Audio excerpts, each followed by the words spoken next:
నమస్తే. ఇటు జూబ్లీహిల్స్ లో ఎన్నికల ప్రచారం చాలా ఓవరందు కూడా ఈరోజు కాంగ్రెస్ పార్టీ నాయకులు అలాగే బడంపేట మేయర్ సో అందరు కంప్లీట్ గా కూడా ఇక్కడ ప్రచారంలో పాల్గొని ఒకసారి మాట్లాడారు. సో చెప్పండి, ఏం చెప్తారు మీరు ప్రజల దగ్గరికి వెళ్తారు? సో ప్రజలేమో సంతోషంగా లేరు కాంగ్రెస్ పార్టీ పైన అని చెప్పేసి బీఆర్ఎస్ బీజేపీ పార్టీ నాయకులు చెప్తారు. ఇంకోటి రామరాజ్యం కావాలా రావణుని రాజ్యం కావాలని వాళ్ళు ప్రచారం చేస్తారు. ఏం చెప్పి మీరు ప్రజలకు వెళ్తారు? జూబ్లీహిల్స్ ఉప ఎన్నికల ప్రచారంలో భాగంగా ఈ రోజు రాయబాద్నాథ్ డివిజన్ లో గత 3 రోజులుగా అన్ని బూతుల్లో ప్రచారం నిర్వహిస్తూ ఉన్నాం. మీరు ఇందాక చెప్పారు బీజేపీ బీఆర్ఎస్, నిజంగా అది బీజేపీ బీఆర్ఎస్ రెండు ఒకటే. సెంట్రల్ లో ఉన్నటువంటి భారతీయ జనతా పార్టీ, స్టేట్ లో ఉన్న బీఆర్ఎస్ పార్టీ గత ప్రభుత్వం హయాంలో చేసినటువంటి వైఫల్యాలను కప్పిపుచ్చుకొని కానీ ఇద్దరు కుమ్మక్క ఈ రోజు గత పార్లమెంట్ ఎన్నికల్లో కిషన్ రెడ్డిని గెలిపించారు బీఆర్ఎస్ పార్టీలు. ఈ ఎన్నికల్లో టీఆర్ఎస్ ని గెలిపేలేకే బీజేపీ వాళ్ళు తహతాలు ఆడుతూ ఉన్నారు. కానీ ఇవేవి నమ్మశక్యం కావు. ఈ రోజు గత 10 ఏళ్ల బీఆర్ఎస్ పనులు తెలంగాణ రాష్ట్రం పూర్తిగా లూటీ చేసి దోచుకొని దాచుకొని బీఆర్ఎస్ పార్టీ నాయకులు అడ్డగోలుగా సంపాదించి పందికొక్కులు లేక రోడ్ల మీద తిరుగుతూ ఉన్నారు. ప్రజలంతా గమనిస్తా ఉన్నారు. ఈ రోజు 20 నెలల్లో అధికారంలోకి వచ్చినటువంటి కాంగ్రెస్ పార్టీ మన పెద్దలు గౌరవ ముఖ్యమంత్రి శ్రీ యనమల రేవంత్ రెడ్డి గారి నాయకత్వంలో అన్ని సంక్షేమ పథకాలు ప్రతి గల్లీలో ప్రతి ఇంట్లోకి వెళ్తా ఉన్నాయి. మేము ఇందాక పక్కన 162 బూతులు సత్తం ఇంటికి పోయినాం. అవానికి ఏమొస్తుందా అని ప్రభుత్వం వచ్చి 20 నెలలు అవుతుంది అంటే, అయ్యా ఓటు రేషన్ కార్డు ఇవ్వలేక రేవంత్ రెడ్డి పుణ్యమాని మాకు రేషన్ కార్డు వచ్చింది, సన్నబియ్యం తింటారు, మా ఇంట్లో 6 మంది 36 కిలో సన్నబియ్యం వస్తున్నాయని చెప్పింది. అంటే ఇంకేం కావాలి? మా బిడ్డే వరంగల్లో ఉంటుందా అయ్యా, పోతే 600 కిరాయి మాకు ఇలా వృధాగా గతంలో డబ్బులు ఖర్చు అయ్యేది, ఈ రేవంత్ రెడ్డి అధికారంలోకి వచ్చిన తర్వాత మనకు మిగులుతున్నాయా అని చెప్తుంది. 2000 పెన్షన్ వస్తుందంటే నాకు వస్తుంది అయ్యా 2000 పెన్షన్ అని చెప్పింది. మరి ఇంట్లో కరెంట్ బిల్లు కడుతున్నాం అంటే 20 నెలలకి కరెంట్ బిల్లు లేదా 0 బిల్లు వస్తుందని చెప్పి అంటే విడతల వారిగా టీఆర్ఎస్ చేసినటువంటి అప్పుల కూడి కారణంగా రేవంత్ రెడ్డి అధికారంలోకి ఉన్న ఆయన తెచ్చిన అప్పుల మిత్తి కట్టుకుంటా అన్ని సంక్షేమ పథకాలను ఈరోజు అమలు చేస్తూ ఉంటే ఒళ్ళు బల్బు ఎక్కి తిండి కవరం ఎక్కి కేటీఆర్ బల్బు మాటలు మాట్లాడుతూ ఉన్నాడు. నీ కూతురు నీ చెల్లె జైలు పాలే తిన్నింటి వాసాలు లెక్కబెట్టి ఈరోజు తిరుగుతూ ఉంది. మీరు అంతొకటే, బీఆర్ఎస్ ఒకటే, బీజేపీ ఒకటే, అంతొకటే. లిక్కర్ స్కామ్ చేసిరు, శాండ్ స్కామ్ చేసిరు, మైనింగ్ స్కామ్ చేసిరు, కాళేశ్వరం స్కామ్ చేసిరు. మళ్ళా రాష్ట్రంలో జూబ్లీస్ అభివృద్ధి పరుస్తామంటారు. మన దాకా ఎవరు జూబ్లీస్ లా ఏ పార్టీ అధికారంలో ఉంది? 3 టర్ములు ఎవరున్నారు? మీ పార్టీ ఎమ్మెల్యేనే కదా. మరి మీ పార్టీ ఎమ్మెల్యే ఈ గల్ల రోడ్లు ఎందుకు వేయలేదు? మీ పార్టీ ఎమ్మెల్యే రేషన్ కార్డులు ఎందుకు ఇప్పలేదు? మీ పార్టీ ఎమ్మెల్యే మురుగునీరు ఎందుకు శుద్ధీకరణ చేయలేదు? బీఆర్ఎస్ పార్టీ ఈ గల్ల చూస్తే 7 వైర్లు అన్నీ ఉన్నాయి, ఎందుకు వేయలేదు? కానీ కాంగ్రెస్ పార్టీ దయచేసి ఆవుకు మేతేసి దున్నపోతుకు పాల్గొనడం అనేది కాదు. అధికారంలో ఉన్నది కాంగ్రెస్ పార్టీ, రేవంత్ రెడ్డి గారు ముఖ్యమంత్రి ఉన్నారు.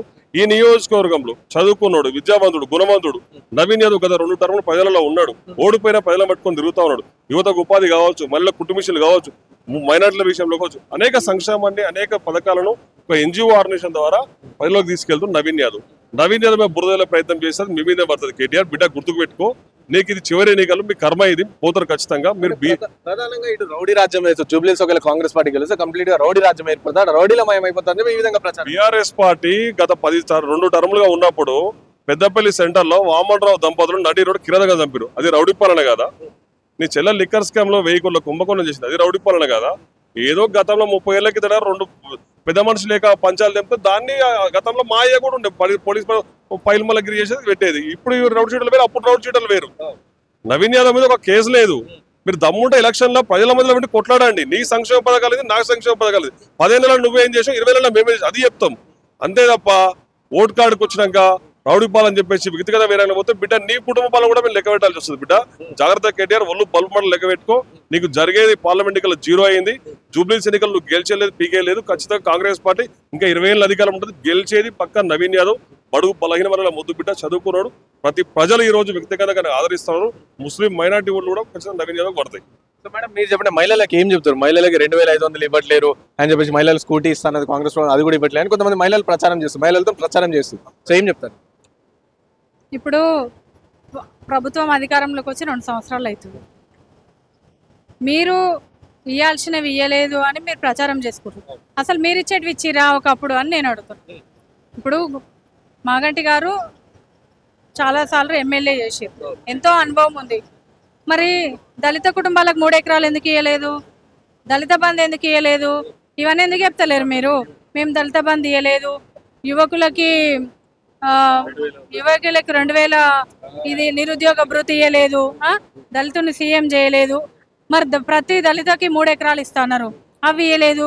ఇవన్నీ ఎప్పురి మేము ఇవన్నీ ఇవ్వలేదు, వాళ్ళు ఇస్తలేరు అని అడగండి. మీరు ఒక న్యాయం ఉంటుంది. కానీ ఈరోజు చూడన్నా, ఒక మహిళకు కష్టం వచ్చిందంటే, ఒక మహిళకు ఆపద వచ్చిందంటే, ఒక మహిళ హాస్పిటల్కి వెళ్ళాలన్నా ఒకప్పుడు భర్త మీద ఆధారపడి వెళ్ళేది.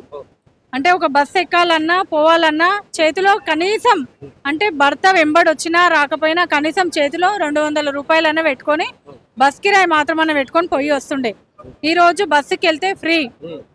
ఈ నుంచి ఆడికి ఎంత దూరమైనా పోవచ్చు.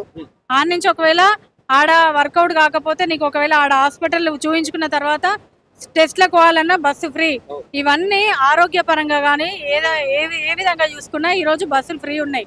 మినిమం ఒక్కొక్క లేడీస్ని ఇంతకుముందు జాబ్కి వెళ్తుంది ఒక ఆమె, మేము వెళ్ళినప్పుడు బ్యాగ్ వేసుకొని వెళ్తుంది. అమ్మ నువ్వు ఎట్లా వెళ్తావు అని అడిగిన. అంటే ఇక్కడ బస్ స్టాప్ కొంచెం ముందు ఉంది మేడం, బస్ స్టాప్కి వెళ్ళి అక్కడ బస్సు ఎక్కితే ఫ్రీ బస్సు అని అంటుంది. అంటే కనీసం నెలకు ఒక 10,000 సంపాదిస్తే 12,000 సంపాదిస్తుంది. మినిమం 2-3 వేలు అయితే ఆమెకి బస్ కిరాయిలు అయితే మిగులుతున్నాయి కదా. ఆ 2-3 వేలు పిల్లలకి ఇంట్లో చదువులకో ఇంకో దానికో ఉపయోగించుకుంటది కదా.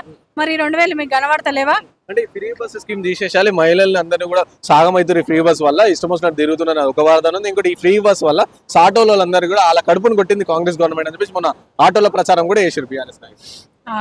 ఆటోలకి ప్రచారం చేస్తే సరిపోదానా? ఆటోలలో బాధలు కూడా చూసుకోవాలి కదా. ఇప్పుడు ఆటోలలో కూడా నడుస్తారు, వాటి పొట్ట మీద కొట్టడం ఎందుకు అంటే అందరు బస్ ఎక్కిన వాళ్ళు ఉంటారు, కొంతమంది ఆటోలో పోయేటోళ్ళు ఉంటారు, ఎమర్జెన్సీ ఆటో కట్టుకొని పోయేటోళ్ళు కూడా ఉంటారు. వాళ్ళు కూడా హ్యాపీగానే ఉండరు. మీరేదో వాళ్ళని రెచ్చగొట్టి వాళ్ళతో మాయ మాటలు చెప్పించి వాళ్ళ ఆటోలు ఎక్కి దిగి మైక్ పెట్టి మాట్లాడిపిస్తే ఎవరైనా మాట్లాడతారు. కానీ ఇవాళ వాస్తవం తెలుసుకోవాలి. మహిళలకి కోటీశ్వరులు చేయడానికి ఎంత ప్రయత్నం చేస్తుండో రేవంత్ రెడ్డి గారు. సో ఒక సీఎంగా ఎక్కినప్పటి నుంచి ఈరోజు ప్రతి ఒక్క మహిళ ఒక షాప్ పెట్టాలంటే మినిమం 10 లక్షల నుంచి 20 లక్షల వరకు అమౌంట్ పెట్టాల్సి వస్తుంది. ఎందుకంటే భర్త చేసే జీతం పైన 10,000 20,000 వస్తే కుటుంబాన్ని పోషించలేదు, తనని డెవలప్ చేసుకోలేదు. కాబట్టి ఒక షాప్ పెట్టాలనే కోరిక ప్రతి ఒక్క మహిళకు ఉంది. ఈరోజు ఒక బొటిక్ పెట్టాలన్నా, బ్యూటీ పార్లర్ పెట్టాలన్నా, తను చదువుకున్న రోజులలో ఏదైనా నేర్చుకున్న విద్యని ఉపయోగించుకోవాలన్నా ఒక పెట్టాలనే ఆలోచనతోటి ఉంటే ఈరోజు డ్వాక్రా సంఘాల ద్వారా మనకి లోన్లు వస్తున్నాయి. 10 లక్షల నుంచి 30 లక్షల దాకా మేము మా చేతుల మీద ఇప్పించినటువంటి లోన్లు చాలా మందికి ఉన్నాయి. వాళ్ళు చిన్న చితక వ్యాపారాలు చేసుకుంటా ఈరోజు భర్త మీద ఆధారపడకుండా భర్త తెచ్చిన జీతాన్ని ఒక పక్కకు వేసుకొని ఇల్లు కట్టుకోవడానికో సేవ్ చేసుకుంటూ ఒక పక్కకు వీళ్ళకి వచ్చినటువంటి 200-300 రోజువారీ కూలీలకు మిగులుతుంటే వాళ్ళని డెవలప్ చేసుకోవడం కాకుండా వాళ్ళ దగ్గర ఉన్న మహిళల్ని కూడా ఉపాధి కల్పిస్తూ ఉన్నారు. ఈరోజు ఒక యజమాని లాగా ఫీల్ అవుతున్న మహిళలు ఈరోజు ఏమంటారు, మీరేం చెప్తారు, మీరు చెప్పేవి ఎన్ని చెప్పినా మహిళలు వినే కబుర్లు ఎన్ని విన్నా వాళ్ళు స్వయం శక్తి ఉపాధకులుగా తయారైనరు. ఈరోజు మన ప్రభుత్వం తయారు చేసిందని మీరు గుర్తించాలి. ఏమంటారు మేడం, అంటే ప్రజల దగ్గరికి వెళ్ళి ప్రజలు ఏం అడుగుతున్నారు మీకు? అంటే కొంతమంది మహిళలు ఇది అడుగుతున్నారు. అదే అన్న అడుగుతున్నారని వాళ్ళు అడుగుతున్నారు.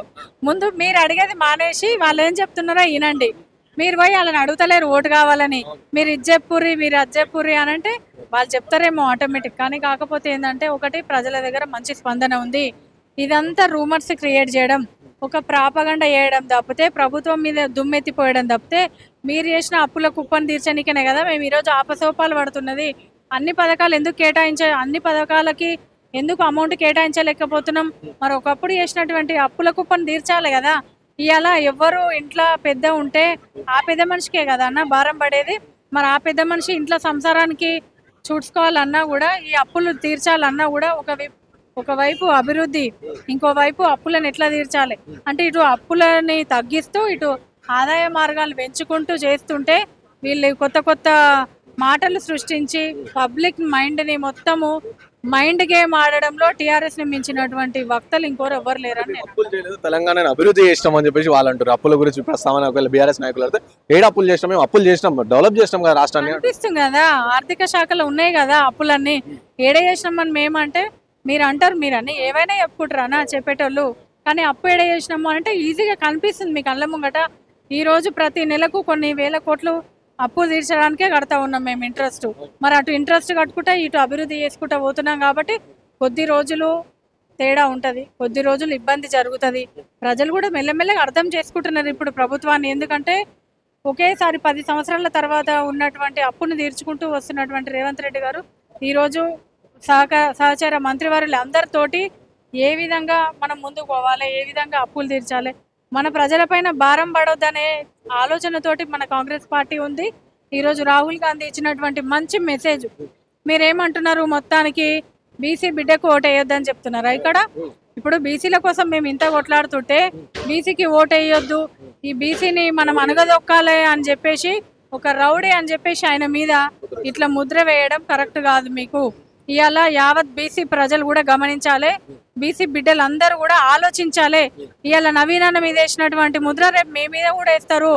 బీసీ బిడ్డలు జాగ్రత్త, తస్మాత్ జాగ్రత్త. టీఆర్ఎస్ లో తిరిగేటువంటి మీరందరూ కూడా ఒక బీసీ నాయకులు బయటకు వచ్చి పని చేస్తున్నారు అంటే ఈ రోజు నవీనన్న బీసీ బిడ్డను కూడా అర్థం చేసుకోవాల్సిన అవసరం ఉంది. మీరు వాళ్ళు ఎంబడే తిరగండి, కానీ కాంగ్రెస్ కోటేయమని చెప్పండి. Thank you.